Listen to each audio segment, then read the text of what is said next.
Le dialogue de sainte Catherine de Sienne. Chapitre 5. Comment toute vertu et tout défaut s'exerce à l'égard du prochain. Je veux que tu saches qu'il n'est point de vertu, et pareillement point de défaut qui ne s'exerce par le moyen du prochain. Qui demeure dans l'inimitié vis-à-vis de moi, cause un dommage au prochain et à lui-même, qui est son principal prochain. Et il lui fait tort soit en général, soit en particulier.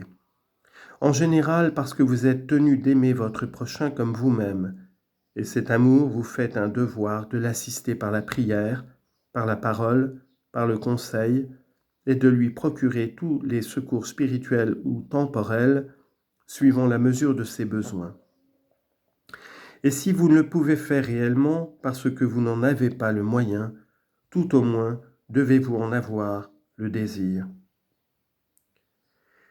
Mais si l'on ne m'aime pas, l'on n'aime pas non plus le prochain.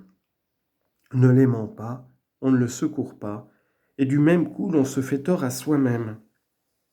On se prive de ma grâce en même temps que l'on frustre le prochain, en ne lui donnant pas les prières et les pieux désirs que l'on doit m'offrir pour lui. Toute assistance prêtée au prochain doit procéder de la dilection que l'on a pour lui, pour l'amour de moi. Pareillement peut-on dire qu'il n'est point de vice qui n'atteigne le prochain, car si l'on ne m'aime pas, l'on ne saurait être dans la charité qu'on lui doit. Tous les maux proviennent de ce que l'âme est privée de la charité envers moi et envers le prochain. Ne pouvant plus faire le bien, il s'ensuit que l'on fait le mal. Et contre qui fait-on ainsi le mal? Contre soi-même d'abord, et puis contre le prochain. Ce n'est pas à moi que l'on fait du tort, car le mal ne saurait m'atteindre, sinon en tant que je considère comme fait à moi-même ce qui est fait au prochain. L'on se fait tort à soi-même par la faute qui fait perdre la grâce, et il n'est pas de mal plus grand que celui-là. On fait tort au prochain en ne lui donnant pas ce qu'on lui doit de dilection et d'amour, comme aussi l'assistance à laquelle il a droit, en vertu de cet amour même, par la prière et le saint désir qu'on m'offre pour lui. C'est là le service général auquel on est tenu envers toute créature douée de raison. Mais il est un secours particulier que vous devez à ceux qui sont plus près de vous et qui vivent sous vos yeux. Dans ces conditions, vous êtes tenus de vous entraider les uns les autres par la parole, par la doctrine, par l'exemple des bonnes œuvres, dans toutes les circonstances où vous voyez le prochain en détresse, conseillant avec désintéressement, comme s'il s'agissait de vous-même, et sans aucune passion d'amour-propre.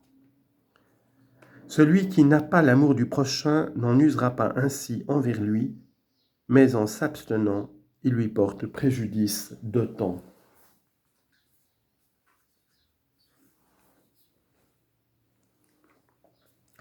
Non seulement il lèse le prochain en le frustrant du bien qu'il pourrait lui faire, il lui cause encore un dommage et un mal continuel. Voici comment. Le péché est ou intérieur ou extérieur, en pensée ou en action. Le péché de pensée est commis dès que l'homme a conçu de la complaisance pour la faute et de l'aversion pour la vertu, dès qu'il s'est abandonné à l'amour-propre sensuel qui lui fait perdre l'amour de charité qu'il doit avoir pour moi et pour son prochain, comme il a été dit. Cette conception criminelle enfante 1000 conséquences fâcheuses aux dépens du prochain, suivant les caprices et la perversité de la volonté sensitive. Parfois, c'est une cruauté qu'elle produit, soit en particulier, soit en général. N'est-ce pas une cruauté du pécheur envers tout le monde que de savoir lui ou les autres créatures en danger de mort et damnation par la privation de la grâce et d'être assez insensible pour ne pas secourir les autres lui-même par l'amour de la vertu et la haine du vice? Mais sa cruauté s'étend plus loin par ses propres œuvres. Il ne se contente pas de ne pas donner l'exemple de la vertu, sa malice le porte encore à faire office de démon en prenant plaisir à détourner les créatures de la vertu pour les entraîner au vice. Quelle cruauté envers une âme que de se faire l'instrument qui lui ôte la vie et lui donne la mort. Il use aussi de cruauté envers le corps par cupidité.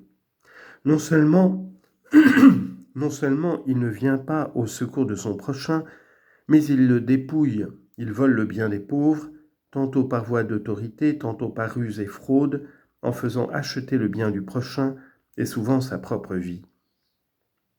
Ô cruauté misérable, pour laquelle je serai sans miséricorde, si elle-même ne se convertit en compassion et bienveillance pour le prochain. Parfois, cette même cruauté s'échappe en paroles injurieuses.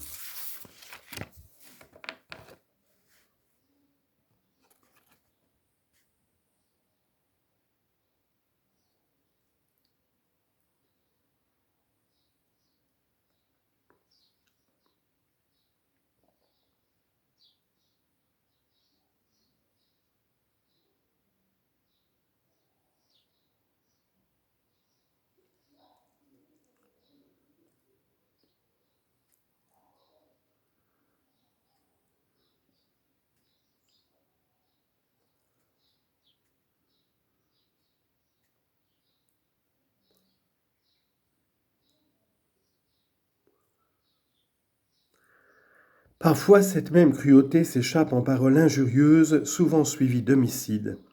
Parfois, elle corrompt par l'impudicité la personne du prochain et le réduit à l'état d'animal immonde. Et ce n'est pas un ou deux seulement qui sont pervertis, mais quiconque approche ce corrupteur, quiconque a commerce avec lui en demeure infecté. Qui donc aussi est atteint par les effets de la superbe, sinon le prochain, uniquement le prochain? Par besoin de se faire valoir, l'orgueilleux méprise les autres, il s'estime au-dessus d'eux et par là même il leur fait injure. S'il détient le pouvoir, il n'est point d'injustice ou de dureté qu'il ne se permette jusqu'à faire trafic de la chair des hommes. Ô très chère fille, afflige-toi de l'offense qui m'est faite et pleure sur ces morts, afin que la prière triomphe de leur mort.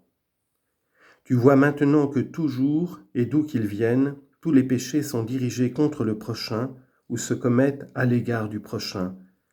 En dehors de là, il n'y aurait jamais aucun péché, ni secret ni public. Il y a péché secret quand on n'assiste pas le prochain comme on le doit. Le péché est public quand il engendre les vices dont je t'ai parlé. Il est donc bien vrai que toute offense qui m'est faite ne peut m'atteindre sans atteindre le prochain.